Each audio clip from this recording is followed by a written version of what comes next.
Hey, okay, I'm back. And we are going to do Wednesday, April the 22nd, and Thursday, April the 23rd assignments with this video. We're looking at comparing and contrasting two texts. That's our goal for today.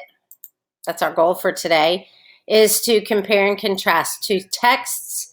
The two that we're really going to look at are two poems. One of them is by Anne Sexton. The name of that is Courage. And then the other one is Ithaca by C.P. Cavafy. So, Courage by Anne Sexton. I think this came out in the 70s, maybe, so it's not an incredibly old poem. We're going to listen to it first, and then we're going to go in and start to analyze and annotate. So right now, we're just going to listen to the poem and appreciate what the poem's about. So here we go. Courage by Anne Sexton. And this is a selection from the poem Courage by Anne Sexton. It is in the small things we see it. The child's first step, as awesome as an earthquake. The first time you rode a bike, wallowing up the sidewalk. The first spanking when your heart went on a journey all alone. When they called you crybaby or poor or fatty or crazy and made you into an alien, you drank their acid and concealed it. Later, if you have endured a great despair, then you did it alone. Getting a transfusion from the fire, picking the scabs off your heart, then wringing it out like a sock. Next, my kinsman, you powdered your sorrow and you gave it a back rub. Then you covered it with a blanket, and after it had slept a while, it woke to the wings of the roses and was transformed. Later, when you face old age and its natural conclusion, your courage will still be shown in the little ways. Each spring will be a sword you'll sharpen. Those you love will live in a fever of love, and you'll bargain with the calendar, and at the last moment, when death opens the back door, you'll put on your carpet slippers and stride out.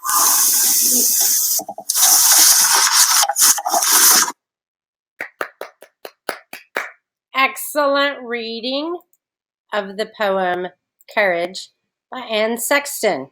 Okay, so there's some things that we specifically want to look for when we're annotating this poem.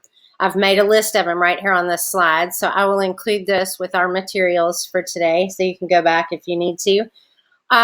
So we're looking for parallel structure, that, repeated pattern either in a sentence or across sentences or even connecting parts, like paragraphs in an essay. Maybe here we might have connecting stanzas. Next, we're looking for similes. Simile is a cousin to the metaphor. They do comparing for us. If a reader does not have intimate knowledge of the topic, or the feeling, or the what it is that you want them to see, if they don't know what that is, you've got to find something that's very similar, so that they can know what experience you're trying to describe. Similes allow us to do that, so do metaphors. That's why we use them. Personification, giving lifelike qualities to inanimate objects. I would type in these, but as you can see, I'm having enormous difficulty staying connected. If I've missed a Google Meet, if your grades are not in as quickly as you like them, please know I'm battling this constantly. Personification, though, is giving lifelike qualities to inanimate objects. And then finally, the structure. What is the organizational pattern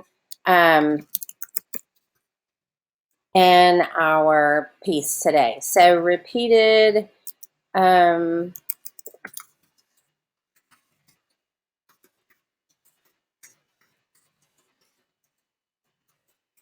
Sorry, I can't type.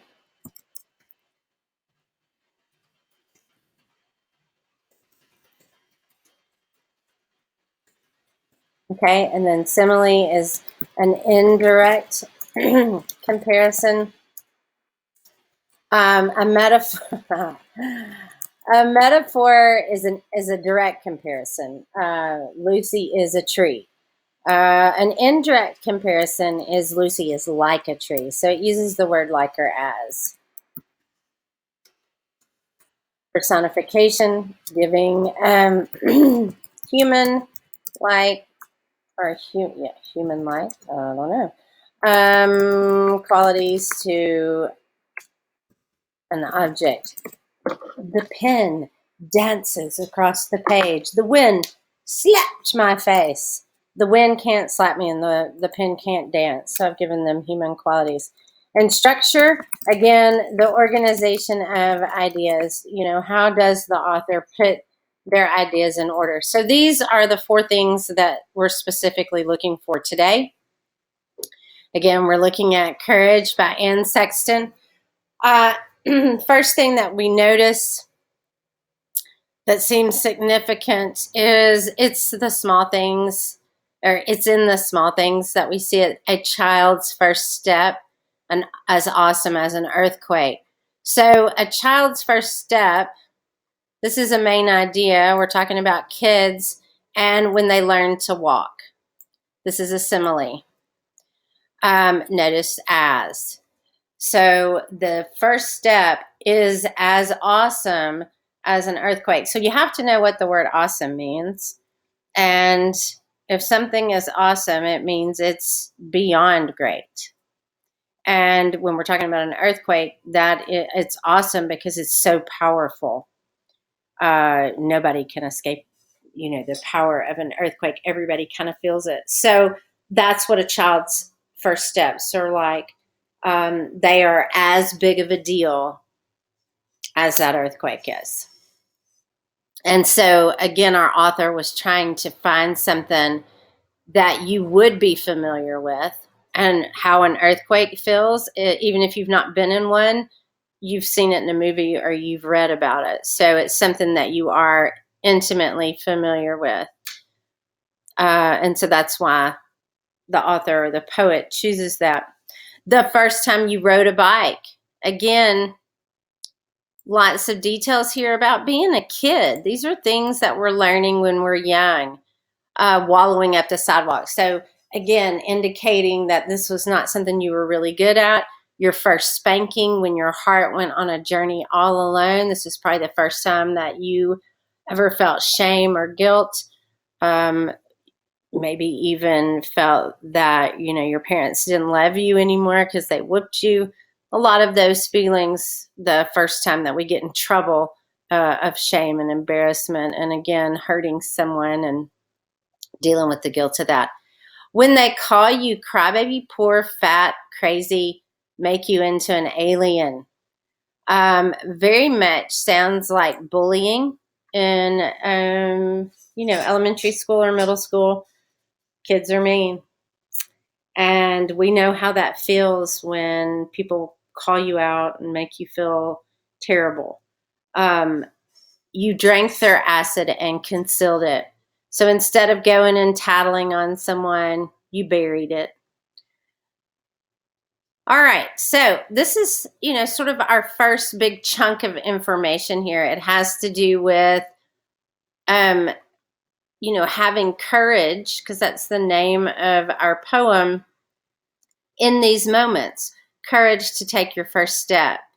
Courage to, endure your first spanking. Courage when you have to stand up for yourself in elementary school. And instead of like fighting back, a lot of times what we do is we accept it and we bury it. And we kind of learn that life isn't as nice as maybe we thought it was. Then we have this word later, indicating that we're shifting time.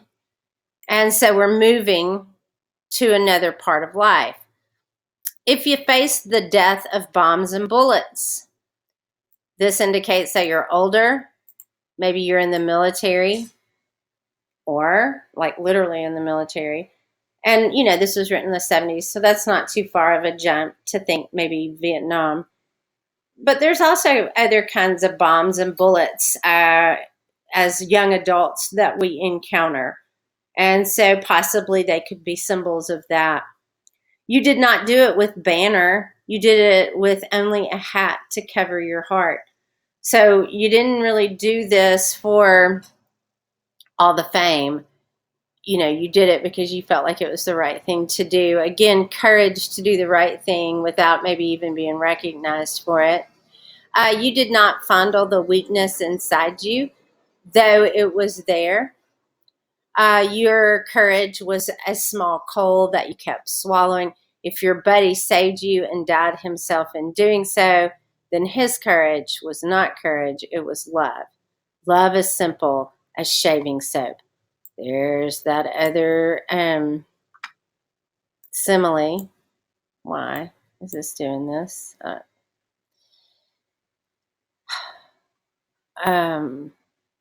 Love is simple as shaving soap.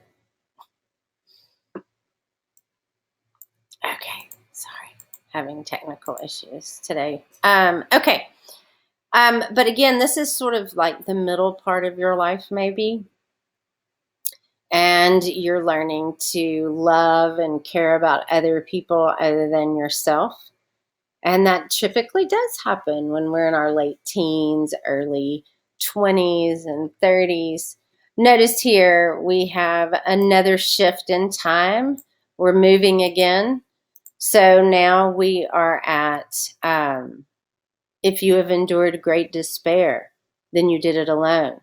Getting a transfusion from a fire, picking the scabs off your heart. These are things that we can feel. This is appealing to one of our five senses. Feeling on fire or picking off a scab. These are feelings that we can identify with. So in this part of life, you're going to endure like physical pains. Feels like, or then wringing it out like a sock. Next, my kinsman, you powdered your sorrow, you gave it a back rub, and you covered it up with a blanket. And after it had slept a while, it woke to the wings of the roses and was transformed. Again, here we have this visual imagery going on of something that has changed. So in this stanza here, what we're talking about is courage is now not something that, is grand or, grandiose like it was when you were up here in your young age, It's more a part of who you are now because you've transformed. You've gone through all of these really tough times, and now it's a part of who you are, good and bad. Another shift in time here with this later. Again, that happens more than once. We could say that that is definitely an example of parallel structure. It's he's using that structure to introduce a new idea. Every time we see the word later, we know, oh, we're shifting. When you face old age. So here we are at the very end. And its natural conclusion, your courage will still be shown. So you'll still have courage. However, it will be different. It will be a different kind of courage. You won't necessarily be going out fighting a war or jumping on a bike to learn how to ride. Instead, it will be in little ways. You will live in a fever of love, indicating that you realize that the most important things that take courage are like relationships, actually caring about someone. You will bargain with the calendar. Another idea that people are important, time is important. And at the last moment, when death opens the back door, so death clearly cannot open the back door. This is an example of personification. You will put on your carpet slippers and stride out. Again, courage comes so easy to us in old age because we have endured so much of life and so many different types of times that called for us to be courageous, that by the time we have reached our nice long life, courage is just a part of who we are. It is literally, a transformation. So let's take a few minutes and let's record some of this information over here. So this is us. Our theme, I think, of this poem is what? We could say that life, all parts of life require you to be courageous. We could say that. Or all stages of life require courage. The structure, it is chronological through the life cycle. And we could say, we need to write a complete sentence. Did you see how I did not do that? And I should spell correctly. The poem is in chronological order, walking through the life cycle. And then the imagery, the one that sticks out most to me is we've got the hearing, calling the names like crybaby, poor, fatty, crazy, those you can hear. We also have this, visual, the bombs and bullets.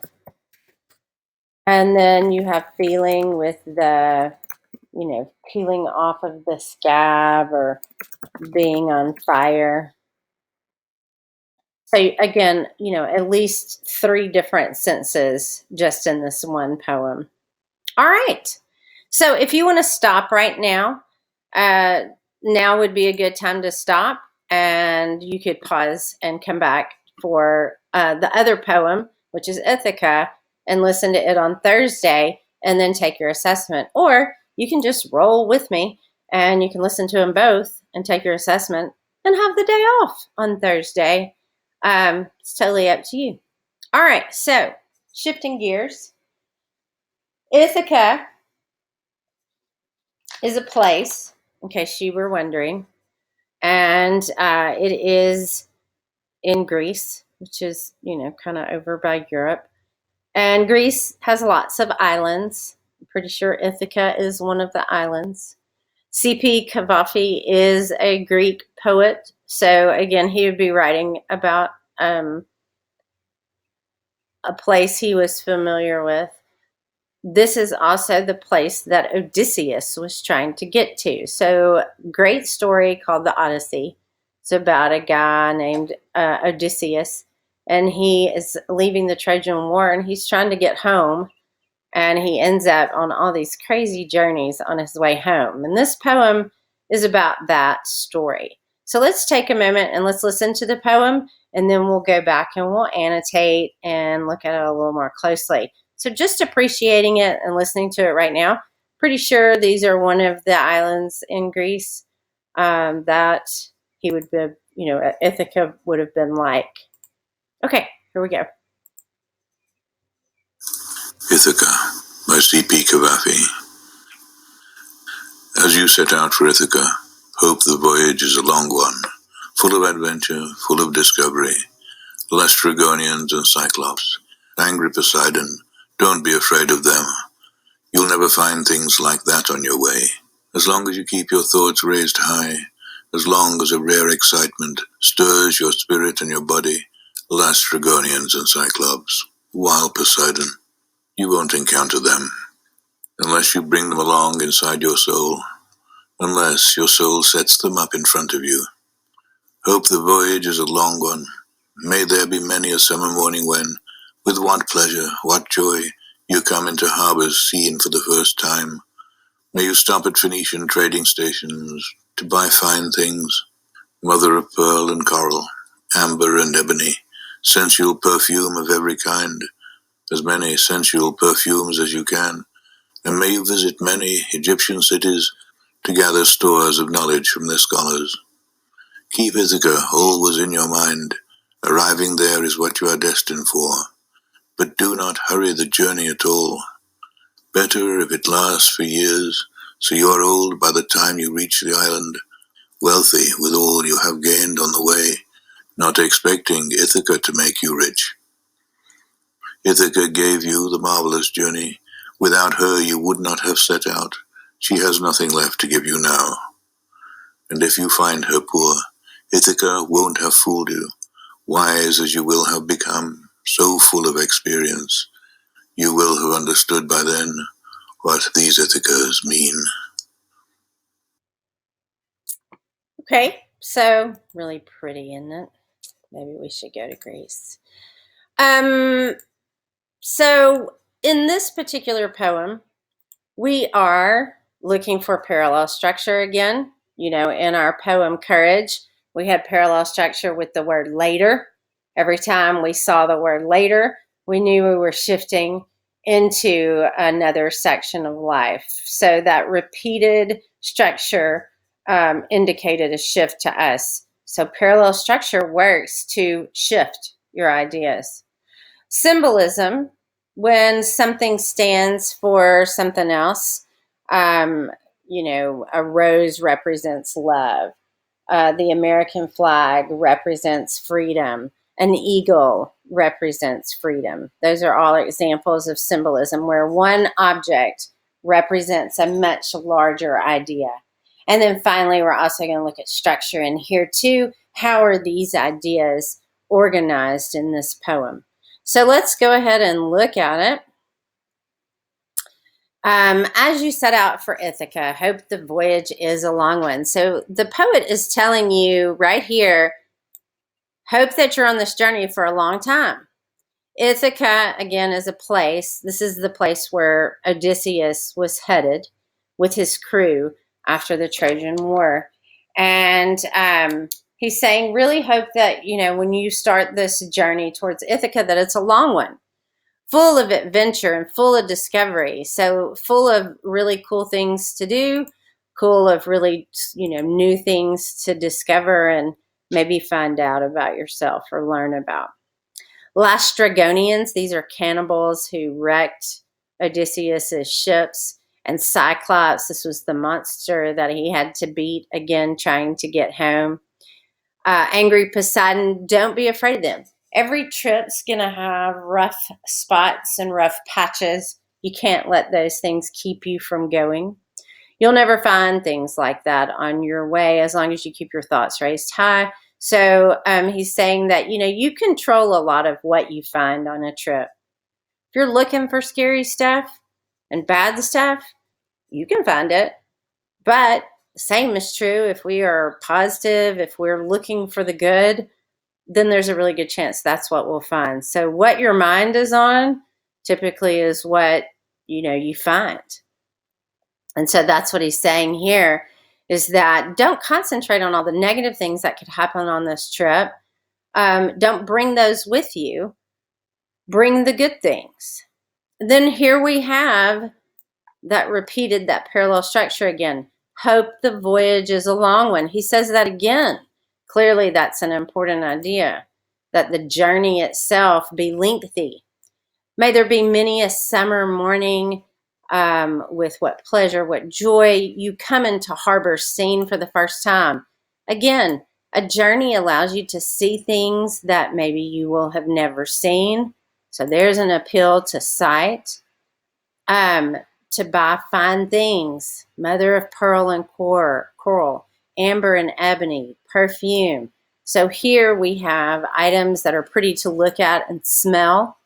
Lots of description here. And again, things that maybe you could not find in your own hometown. Buy as many of these perfumes as humanly possible. gather knowledge from this, the scholars. So Egypt has one of the oldest libraries. And so he's saying here that, journeys offer opportunities for us to learn. And so he really wants us to take advantage of being abroad, being on a journey to learn something, because that's ultimately what you want to do, is encounter new things and learn from those new ideas. Keep Ithaca always on your mind. Arriving there is what you're destined for. Let's look at this word destined. This is an important word. Destiny is a related word to destined. So if you know that destiny means it's just what was in the stars, it's just what was planned, sort of like when we read the prologue to Romeo and Juliet. Romeo and Juliet, their stars were crossed. They were not aligned. Nothing was going to work out for them because their stars were crossed. Here, your journey is what you're destined for. It's part of what should happen. It's the right thing to happen at this time. And so the journey is important. And I think he's trying to say that here. I mean, the destination. Yes, the journey is important, but the destination's important because that's ultimately where you are supposed to end up. But don't hurry the journey. It's better if it lasts, if it's long, so that you're old by the time you reach the island, wealthy with what you've gained along the way, not expecting Ithaca to make you rich. So this is a really important concept that he's talking about in this particular stanza. Ithaca is really important because it's the reason that you're on the journey. It's the reason you left to begin with, was to get to this destination. And although it is important because it gave you a reason to go on the journey itself is really where all the learning happens, where all the richness happens. Ithaca gave you the marvelous journey. Without her, you would not have set out. She has nothing left to give you now. And if you find her poor, Ithaca won't have fooled you. Wise, as you will have become so full of experience, you will understand by then what these Ithacas mean. So any destination is a type of Ithaca. It is a reason for us to go on the journey where we're going to learn so much. So the destination is important because it gives us a reason to go on the journey, right? Again, parallel structure in here. Hope the voyage is a long one. Hope the voyage is a long one. Also, right here, where he says, as long as you keep your thoughts, as long as, that's parallel structure. Unless you bring them, unless your soul, parallel structure again, right there. And, used to really reinforce a point there. Used in the entire poem when it, separates these stanzas out to let us know that we're shifting ideas. All right, so let's go fill out our form over here. What's the idea here? The destination is important because it is the reason for the journey. And here we have the structure, again, chronological.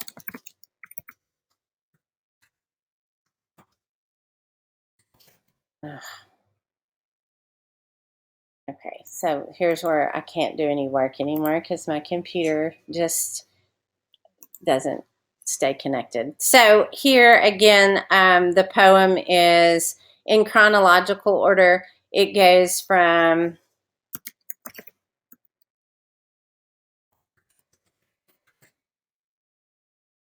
order. It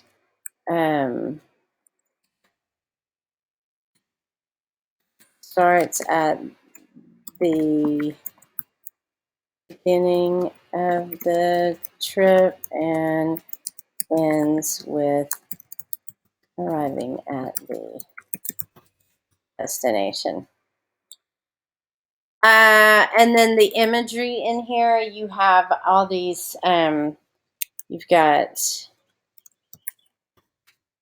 harbors never seen, you've got perfumes, you've got pearl and coral.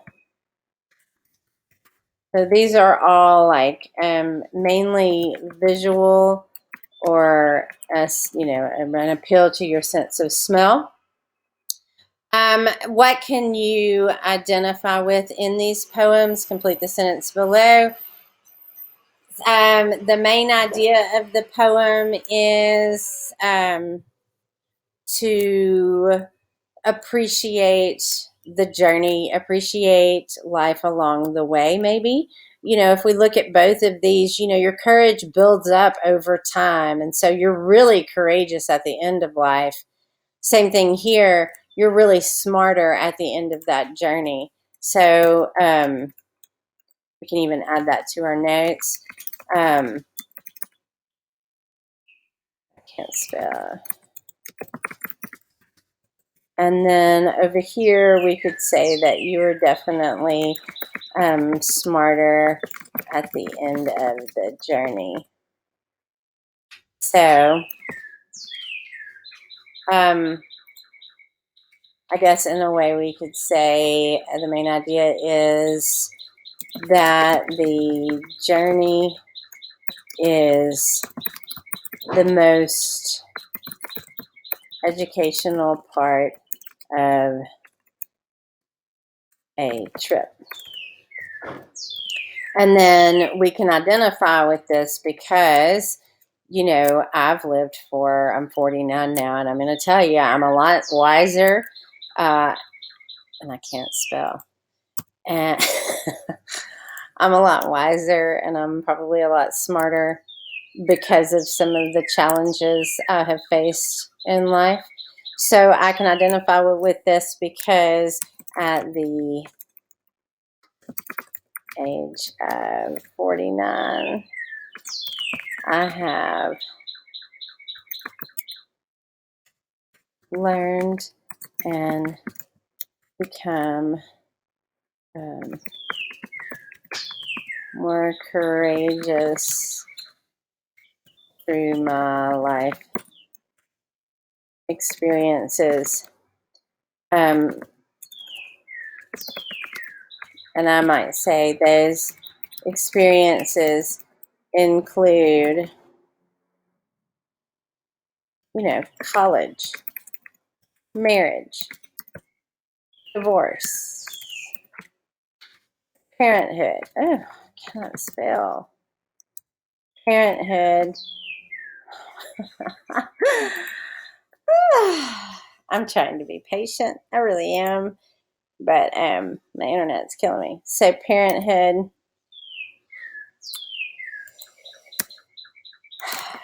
And work. We can say that too. All right, so I will put this in our folder so that we'll have this for you to refer to if you need it. And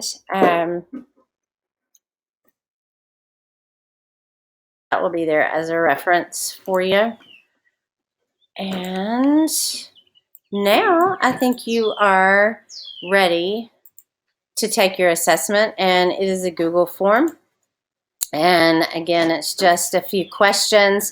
This is about all the poems that we've read this week. It includes the prologue to Romeo and Juliet. It includes Courage by Anne Sexton, and it includes Ithaca by C.P. Cavafy. So make sure you get this done by the end of the day on Thursday. And then when we come back on Friday, we will do our journal entry, and clearly it's going to be related to poetry. So best of luck. Make sure you email me if you have any questions. If you need to set up a Google Meet with me, all you have to do is email me and tell me what time is good for you, and we'll set that up. And that can be a one-on-one. You don't have to talk in front of anybody else. You can just ask me questions that way. You can ask me questions via email. Have a good Wednesday and Thursday.